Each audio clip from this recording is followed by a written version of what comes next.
KSC, Presents. 20 years after Diana died, her letters were made public, and what they reveal is deeply moving.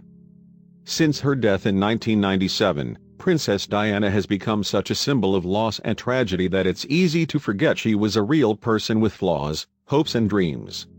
But nearly 20 years after the car crash which claimed her, new letters have been released which reveal a little of the woman behind the myth. They also reveal heartwarming new details about her sons Prince William and Prince Harry, providing us with an enticing look into the minutiae of royal life. It's no wonder, then, that fans of the late princess couldn't wait to get their hands on them when they recently came up for auction. It's very possible that, given the choice, Diana would rather not have been royalty at all. But before her marriage her title was Lady, and a lady is always expected to make a suitable match. During the summer months of 1980, then, she found herself in the orbit of Prince Charles, heir to the British throne. And after an appropriate period of courting, Diana and Charles got engaged. Then, just 1 year later, in July 1981, they married. But although the image they presented on the surface was a happy one, there were signs that not all was well. When Charles was asked after the wedding announcement if he was in love with his wife-to-be, he famously responded with, "Whatever in love means."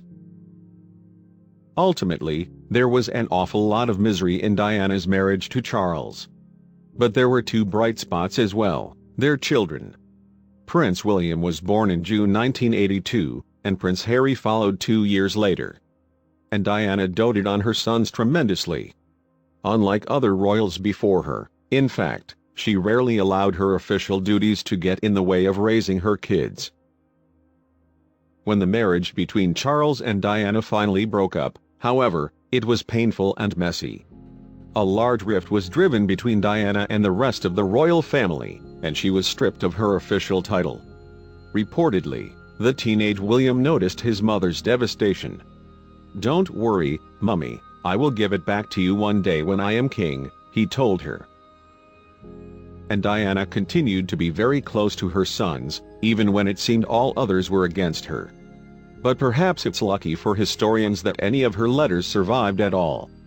In 1993, according to royal biographer William Shawcross, Princess Margaret burned a batch of private letters written from Diana to the Queen Mother. Tragically, Diana's life reached its end when she was just 36 years old. On August 31, 1997, she unwittingly stepped into a car driven by a drunken chauffeur. To make things worse, she neglected to wear a seatbelt. And Diana, her boyfriend Dodi Fayed and driver Henry Paul were all killed when their car crashed into a pillar of the Place de l'Alma underpass in France. The outpouring of grief following Diana's death, moreover, was tremendous. So many flowers were left outside her family's Althorpe estate, in fact, that they gradually became a health and safety problem. People also queued for hours at St. James's Palace to sign the condolences book.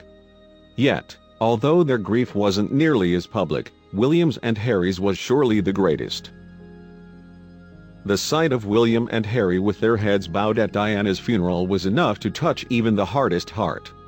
But, despite their mother's death, that wasn't the end of their relationships with her. As they matured into young men, the two young princes would keep her memory alive. Diana had supported many charitable causes throughout her life, and William and Harry carried on her good work. They started the Diana, Princess of Wales Memorial Fund and began working with the same charities their mother had links with. This included an AIDS charity, as Diana had famously supported people living with HIV when stigma around the virus was still huge. Thanks to her sons and their hard work, then, the story of Princess Diana has never left the public consciousness. And interest in her reached even greater heights in 2010 when William proposed to his then-girlfriend Kate Middleton. He gave her the engagement ring that had once belonged to Diana, ensuring that a part of his mother would still be present on his wedding day. But she was still present in other ways too. In 2017, new letters written by Princess Diana came to light. Sent by her during the 80s and 90s, they were addressed to Saral Dickman, one of her favorite stewards to work at Buckingham Palace. The notes were full of fascinating details about her love for her sons. William adores his little brother and spends the entire time swamping Harry with an endless supply of hugs and kisses, hardly letting the parents near, Diana wrote to Dickman in 1984, just a mere 5 days after Harry was born. The brothers remain close today, but it's nice to know that they were close as children as well. Meanwhile, Diana's struggles in her marriage were such that it's almost a relief to know she went through some happy times as well. The reaction to one tiny person's birth has totally overwhelmed us, she wrote regarding Harry's birth in the same letter. I can hardly breathe for the massive flowers that are arriving here. In a later letter, though, Diana mentioned how Harry tended to misbehave in school. The boys are well and enjoying boarding school a lot, although Harry is constantly in trouble. Indeed, the young prince wouldn't give his naughty streak up easily. When he hit his teenage years, he was constantly making headlines for controversial behavior. And the letters also suggest that Diana appreciated her friendship with Saral Dickman a great deal. He'd worked at Buckingham Palace during the Blitz and remained there for half a century. And when he retired in 1992, Diana wrote him a sweet message. Thank you from the bottom of my heart for being so kind to me throughout the years, and take great care of yourself. As things turned out, Dickman would outlive Diana. And he lived a long and interesting life. He was even an advisor to Anthony Hopkins on the film The Remains of the Day, teaching him the rules of upper-class servitude. But after he passed away in 2012, aged 85, it was his grandson who found the letters and decided to auction them off. The letters were sold via Cambridge auction house Sheffins on January 5, 2017. It is incredibly rare to have letters from Princess Diana with such a personal touch to them, explained sales room manager Dylan Mander to the Daily Mail in 2016.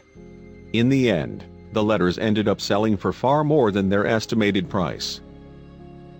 The letter about William and Harry, for example, was expected to sell for a maximum of £600, $747. However, it ended up selling for 5 times that. Diana's other letters, moreover, sold for much the same amount.